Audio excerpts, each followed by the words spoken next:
something. It's politics. So there are these dudes called the Trade Federation who seem to be a bit cheesed about something, but are really just being manipulated by a bad guy named Darth Sidious.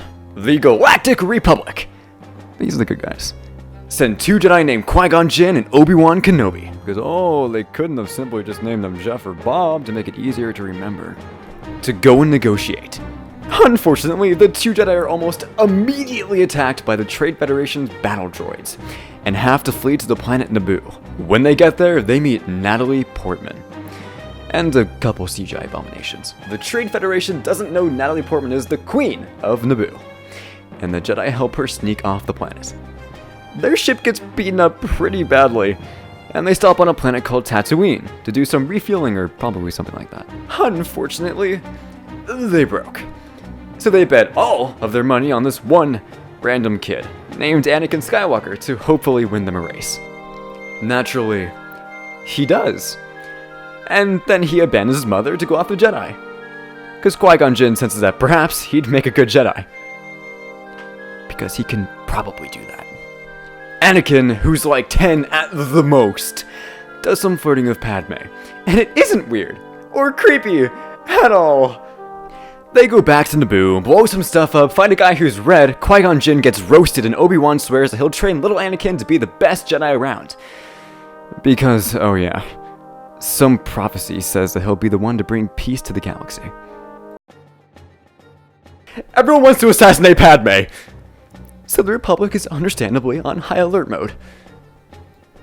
Some time has passed since Anakin has last seen her, so now he's of a somewhat appropriate age to be a love interest. He hits on her and she thinks it's super weird, but Anakin's not a quitter. And they actually end up hitting it off somehow and getting together. And boy howdy, that's a great message for kids. Obi-Wan goes on to fight a dude named Jango Fett and finds out that he's been cloning himself, or whatever, and raising an army for the Republic. They chase each other through some asteroids and then wind up on yet another desert planet, where Obi-Wan discovers that a bad dude menacingly named Count Dooku is behind all of the attempts to assassinate Padme, and he's also raising an army of droids at the Trade Federation. Anakin goes back to see his mom, who gets absolutely roasted by some sand people. He gets really mad and roasts all the sand people, and then also picks up a droid named Charles Post Office,